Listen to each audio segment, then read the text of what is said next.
Hey folks, got my TW200 forks here, and putting on the fork boots, I noticed I have a little issue. It's not really an issue, but it's just something I don't like. The top of it here, if you can see that, top of the fork boot fits nice and tight, but the bottom, you put it on, it's pretty loose and sloppy. See that? I can stick my finger in there, which the OEM fork or fork boots they fit real snug on here. Actually, they don't even need to be clamped that I'm aware of right here on the bottom because it's such a tight fit. Uh, the reason why I went with these aftermarket ones is because the OEM ones are, I believe they're around $60 each. I'll list the price. I don't remember exactly. They're about $60 each, so I think it's like 120, or maybe they're $60 for the pair. I don't recall. These are like, I think they were 15 to 20 each.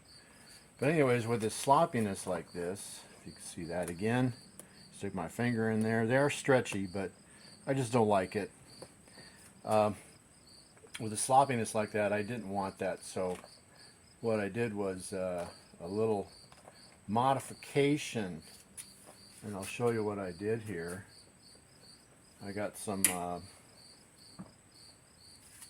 3/4 by 1/16 aluminum. We can see that. I don't know if we can. 3/4, 1/16 by 3/4 by 4 foot. I think this was like, I don't know, $5, $4. I don't remember. Not very much. For the TW200 forks, what I did basically was I made a ring. Where's my ring? Where's my ring? Here's my ring. Basically, I made a ring out of this that will fit over this part of where the fork boot goes on. And for that, like I said, you need the aluminum.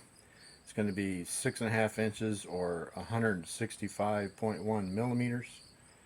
And I'll show you how I bent that. Simply got a big socket. The this diameter of the bottom fork tube is around 2 1/16 inches. I don't know the metric number for that, but this socket here, 1.5 inches, is about 2 1/16 inches. So what I did was got a little vice clamp of some sort. Hopefully I'm in the frame here. Let me check. Am I in the frame? Yep, pretty much. Put that on there like so, and simply clamped on the center, around center. You can use a vice grip or whatever you have. I just happen to have these handy. Clamp it pretty tight. Start bending it around like so. Like so. Roll it on something hard. Roll it like that. This towel's not helping me out much. Roll it, roll it, roll it. And once you get it to a certain point, you can start hammering it a little bit just to get it to form down. It might not cooperate with you very well. Takes some doing. And I got an appropriate size. Actually, I got a zip tie. Let me get a zip tie. Should have grabbed that first. Okay, you need a big zip tie, and simply wrap her around there. And this will help you bend it a little bit more easily. Probably take the clamp off now. Oh, I got that on there tight. Clamp off. Put it around your socket again. Excuse my hands. Tighten her down. Tighten her down. A little more. Tighten her down if she'll go. She's tight. Anyways, you're just going to have to work it and mold it. Work it and mold it. And I did get also a bigger clamp like this to further assist me. And you can have it off the ring, and maybe actually I'm gonna have to use some pliers to bend that a little more. So you can see it's kind of horseshoe shaped right now, but you can take some pliers, move this out to keep its shape a little bit. and just simply kind of work it around. Work it around. Try and get it so it'll bend properly for you. Work it around. There we go. Now we can tighten this down a little bit, the zip tie. Let's see how she fits now. As you can see, it's still kind of loose and sloppy. What we can do is just take our hammer and just start molding it around. Might be better to get the clamp on there again to hold it from spinning. Yeah. There, now she won't spin so much. Just kind of mold it around.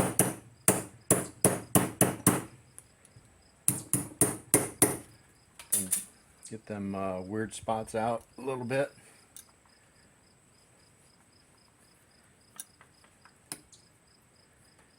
Tighten her down some more if we can.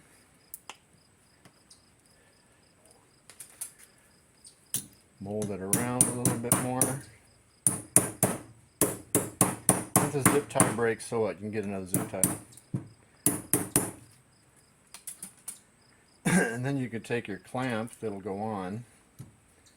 It might not. I'm going to take this off again. Ooh. Try and slip this clamp on there. I should be able to just push this down like so. There she goes. Now she's slipping on. Actually, I'm going to bend this down a little bit with my pliers. See that gap? Bend that down. Bend that down. You can see it's kind of funky shape now, but we can fix that. You can actually put this back on here. Put that back on there. Just try and massage it down a little bit. Massage it around. Getting closer. Now I'm just going to kind of over bend it like so. Stretch it back out. Stretch her back out. See, there's a gap there. Maybe this is too much trouble for what it is, but I like doing metalworking.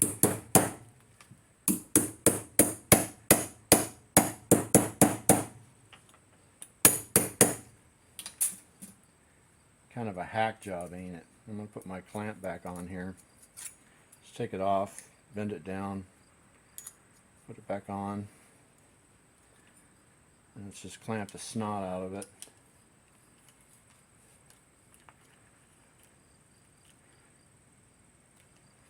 Actually, I'm going to move this part of the clamp over to where the gap is.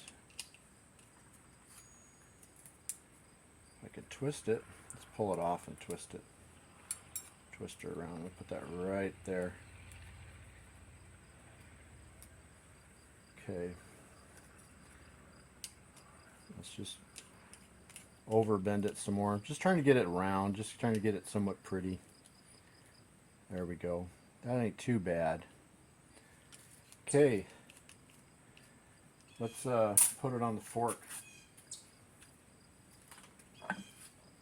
Kind of massage it even further. I'm going to move this out of the way to a safe place. Let's pull this fork boot off. Easier said than done. The top fits nice and snug, as you can see. There we go. That's how it should be on the bottom, I believe. Okay, let's see how our ring fits. Where did I put this? Is the one I had before. Where did I put my ring?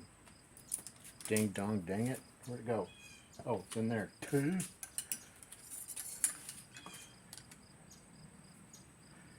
And she's a little snug on there, so let's loosen that up.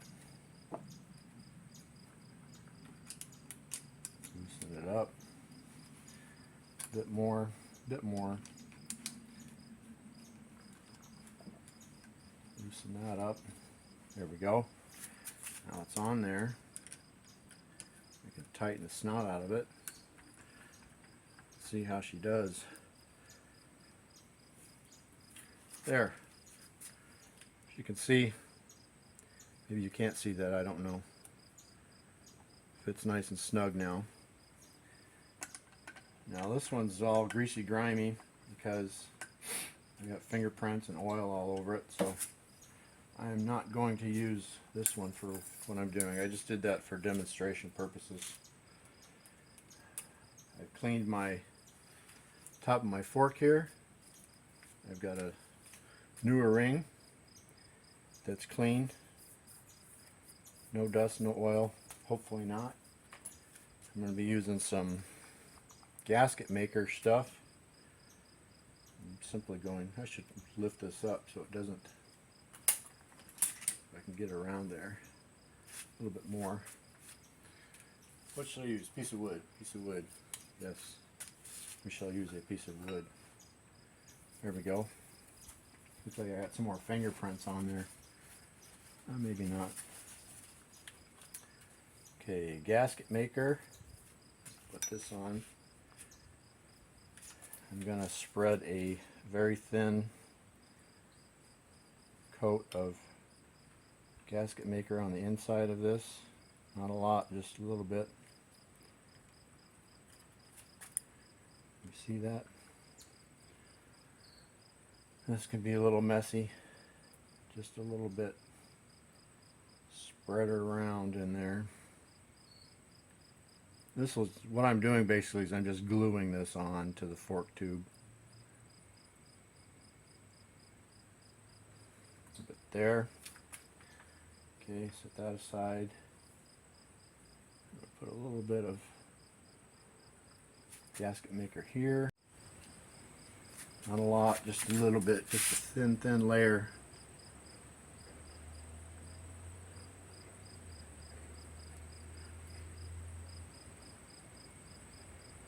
Because it's gonna, most of it's gonna squish out anyways.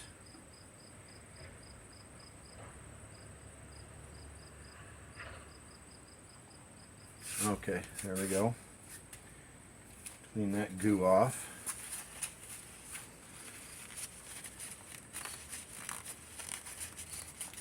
Get my prepared ring. Try not to touch the fork tube itself. Doesn't matter if you do. Stuff cleans off pretty easy. There's that. Get my clamp.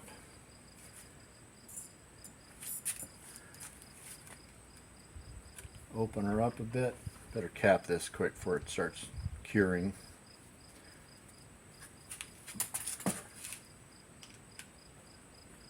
Hope I got this right because I already got her glued on. Okay, tighten that down kind of. Oh, I know what I was going to say too. One thing important. I want this gap in the back of the fork. As you can see here on the fork, the bottom fork tube.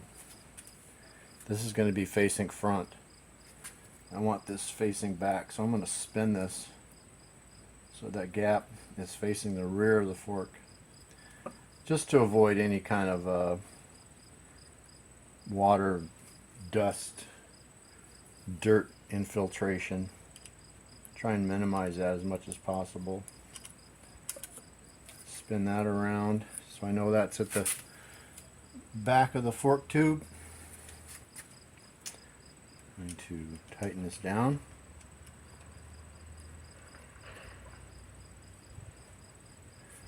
Make sure it's low enough. I want this kind of bottomed out at the bottom there. Actually, probably, yeah, I'm going to leave a little gap there. Tighten her down really good.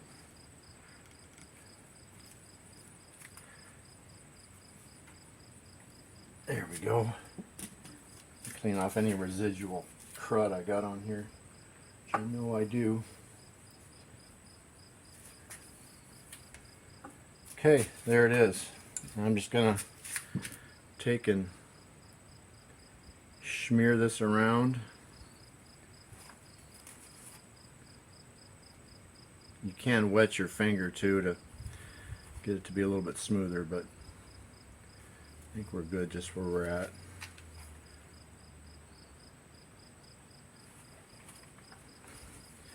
And if it doesn't work this way, you can always take this off too. Okay, there's that. Remember how loose that fork boot fit before? Now I'll show you with this ring around here. This is the one I've already got glued on. I'll show you how nice and snug she fits now. Push that down. Snug enough to where it's just slips on. There we go. And it's a tight fit. Tight enough to where it probably needs some lube to get her all the way on there.